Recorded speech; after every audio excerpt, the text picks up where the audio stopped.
आंध्र प्रदेश के मार्कापुरम जिले में आज सुबह की अवलिन सातों में खौफनाक सड़क हादसा पेश आया। एक खानगी बस और टिप्पर गाड़ी के दरमियान तसादुम हुआ। हादसे की वजह से दोनों गाड़ियों में आग लगी, जिसकी वजह से बस में सवार 13 मुसाफिर जिंदा जल गए, जबकि मुतअद्दिद अफराद जख्मी हैं। और जराये के मुताबिक यह हादसा उस वक्त पेश आया जब तकरीबन 40 मुसाफिरों के साथ बस तेलंगाना के जगतियाल से नेल्लूर जिला जा रही थी। बताया जाता है कि मरने वालों का ताल्लुक वेंजामुरू और उदयगिरी और दीगर इलाकों से है। इत्तला मिलते ही रेस्क्यू टीमें मौके पर पहुंची और जख्मियों के इलाज के लिए मार्कापुरम सरकारी अस्पताल को मुंतकिल कर दिया। पुलिस ने केस दर्ज किया है और तहकीकात जारी है।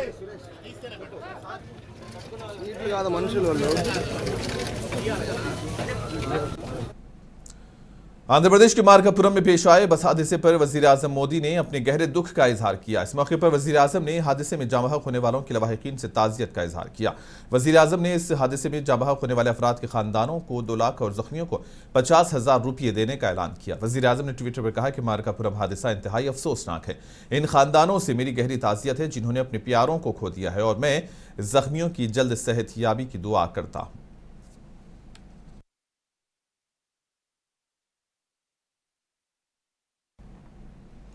आंध्र प्रदेश के वजीर आला नारा चंद्रबाबू नायडू ने मार्कापुरम बस हादसे पर अपने गहरे दुख का इजहार किया।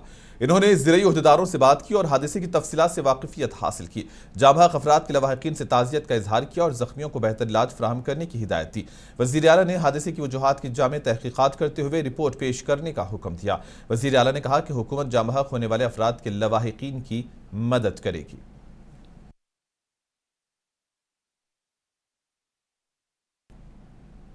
तेलंगाना के वजीर आला रेवंत रेड्डी ने मार्कापुरम बस हादसे पर अपने गहरे दुख का इजहार किया। वजीर आला ने जाँ बहक अफराद के लवाहिकीन से ताज़ियत का इजहार किया। इन्होंने हादसे में जख्मी होने वालों की जल्द सेहतयाबी की ख्वाहिश की। वजीर आला ने हादसे में मरने वालों और जख्मियों की तफसीलात आंध्र प्रदेश के चीफ सेक्रेटरी से हासिल करने तेलंगाना के चीफ सेक्रेटरी को हिदायत दी।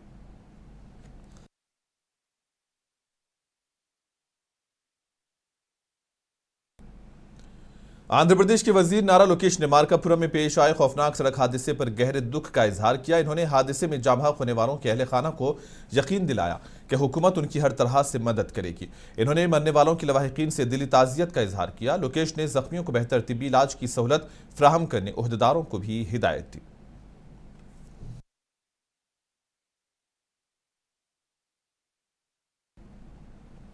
मार्कापुरम खौफनाक सड़क हादसे की इत्तला मिलते ही मार्कापुरम के रुकने असेंबली कंदुला नारायण रेड्डी मौके पर पहुंचे और फिर इमदादी कार्रवाइयों की निगरानी की। उन्होंने सरकारी अस्पताल पहुंचकर जख्मियों की अयादत की और जख्मियों को बेहतर इलाज फराहम करने डॉक्टर्स को हिदायत दी।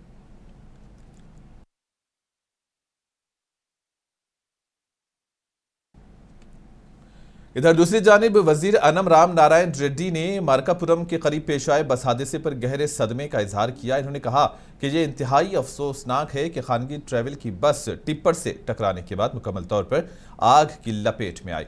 इन्होंने इस हादसे में 13 लोगों के जिंदा जल जाने पर गहरे सदमे का भी इजहार किया।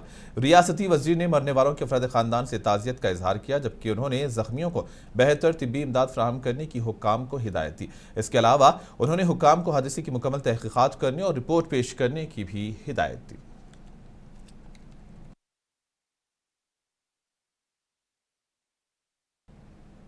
साबिक मरकजी वजीर चिंता मोहन ने कहा कि रियासत में मुसलसिल सड़क हादसात अफसोसनाक हैं। उन्होंने मरने वालों के अहले खाना को 1 करोड़ रुपये का मुआवजा देने का मुतालबा किया। करनौल में एक मीडिया कॉन्फ्रेंस से खिताब करते हुए इन्होंने कहा कि खलीजी जंग के दौरान इस वक्त के वजीर आजम राजीव गांधी की तरफ से जंग को रोकने का सहरा कांग्रेस पार्टी के सर है। उन्होंने सवाल किया कि वजीर आजम नरेंद्र मोदी अब जंग को रोकने के लिए कोई कोशिश क्यों नहीं कर रहे हैं। चिंता मोहन ने कहा जब कांग्रेस पार्टी मरकज में बरसरे इख्तिदार आएगी तो हर एससी ईसाई को एससी का दर्जा दिया जाएगा। इन्होंने कहा कि अमरावती में हजारों करोड़ रुपए खर्च करना दुरुस्त नहीं है।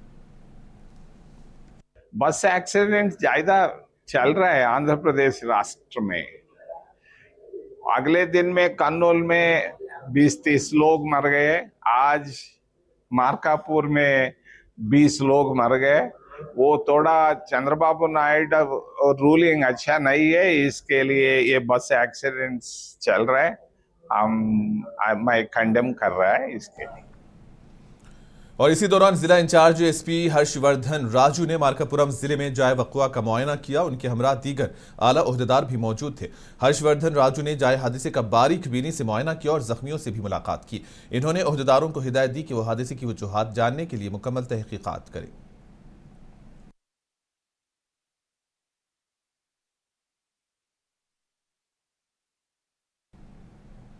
केरला के वजीर आला पिनराई विजयन ने कहा कि किसी फर्द पर तनकीद उनके वक़ार की कीमत पर नहीं होनी चाहिए और तमाम सियासी जमातों को इसे जहन में रखना चाहिए। चीफ मिनिस्टर ने कहा कि क्यामकलम में जो कुछ हुआ वो गलत था और दावा किया कि ये उस वक्त हुआ जब कांग्रेस जनरल सेक्रेटरी केसी वेणुगोपाल पंडाल में मौजूद थे। उन्होंने कहा कि अवामी हलकों में काम करने वाली खवातीन के साथ इस तरह का सलूक नहीं किया जाना चाहिए और इस तरह के वाक़यात एक भटकती जहनियत को जाहिर करते हैं। कहा कि एक ऐसी चीज़ है जिसे मुआशरा कबूल नहीं कर सकता। इन्होंने प्रतिभा के खिलाफ किए गए रिमार्क्स को बदतमीजी और तौहीनामेज करार देते हुए इसकी शदीद मजम्मत की।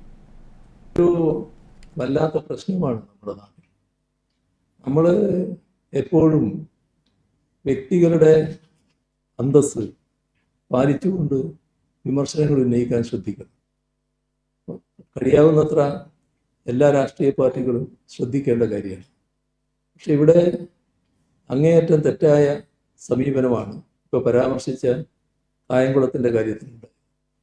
അത് എല്ലാവരും ഇരിക്കുന്ന കോൺഗ്രസിൻ്റെ അഖിലേന്ത്യാ നേതാവ് വേണുഗോപാലടക്കം ഇരിക്കുന്ന വേദിയിലാണ് ഈ പറയുന്ന അങ്ങേയറ്റം തെറ്റായ വിമർശനം ഉന്നയിച്ചത്. ഒരു സഹോദരിക്കെതിരെ എങ്ങനെയാണ് ഇത്തരത്തിൽ ഒരു പരാമർശം നടത്താൻ കഴിയുന്നത്? പൊതുരംഗത്ത് വരുന്ന സ്ത്രീകളെ ഈ രീതിയിൽ അവമാനിക്കുന്ന നില സ്വീകരിക്കാം? അങ്ങനെ കാണുന്നത് തന്നെ എന്തൊരു മനോവൈകൃതമാണ്. അപ്പോൾ चीफ मिनिस्टर चंद्रबाबू नायडू की अहलिया नारा भुवनेश्वरी कुपम के मुख्तलिफ मुकामात का दौरा कर रही हैं और आज मुकामी रहनुमाओं और कारकुनों ने नारा भुवनेश्वरी का शानदार इस्तकबाल किया। नारा भुवनेश्वरी ने रामकुपम मंडल मरकज में नसब एनटीआर मुजस्सिमे की नकाब कुशाई अंजाम दी। इस मौके पर भुवनेश्वरी ने एनटीआर के मुजस्सिमे पर फूल चढ़ाकर उन्हें खिराज अकीदत पेश किया।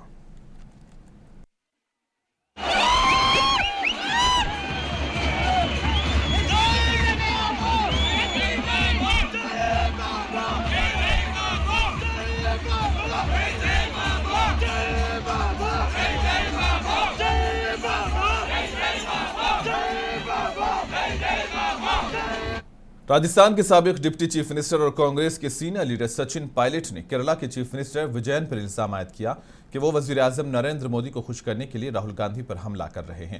विजयन ने एक जलसे से खिताब करते हुए कहा था कि राहुल गांधी एक कौमी लीडर हैं, ताहम उनके पास कांग्रेस के एक आम कारकुन की बुनियादी समझ का भी फुकदान है। सचिन पायलट ने आज एक प्रेस कॉन्फ्रेंस से खिताब करते हुए कहा कि विजयन इस वक्त मरकजी हुकूमत और वजीर आजम को खुश करने की कोशिश कर रहे हैं और इसी वजह से वो मुसलसिल राहुल गांधी को निशाना बना रहे हैं। सचिन पायलट ने कहा कि आने वाले असेंबली इंतखाबात के बाद रियासत में यूडीएफ की हुकूमत बनना यकीनी है। And I just saw that the Honorable Chief Minister has once again made some comments through the media. It's very unfortunate that for a leader who's been Chief Minister for 10 years has now resorted only to attack the opposition. The Congress party has been in opposition in Kerala for the last 10 years and in New Delhi for about 12 years almost. Despite that, instead of giving a 10-year report card of what he has achieved in the state in the last 10 years, a white paper or a report card of the achievements or the successes of his policies, he is merely targeting only Shri Rahul Gandhi. And it's surprising because the fact that he's attacking Rahul ji every day is a negative campaign that he's doing. And to my mind, it is being done only to please the Prime Minister and the Congress and the BJP, so that some vote transfer may happen from BJP NDA to the NDA. There is no reason that he should talk about only Rahul Gandhi, calling him all sorts of things. And the most comical statement he's been making is that the Congress and Rahul ji are the B team of the BJP. He has never explained that, but the facts speak for themselves. If you merely have a look at the candidates that the BJP NDA put up in the state, the nature of the list of candidatures will explain to you the motive behind what the CM is doing. I think it suits the Chief Minister to have the same Prime Minister. It suits the Prime Minister to have the same Chief Minister. Now it is not a backdoor understanding. It is an open collusion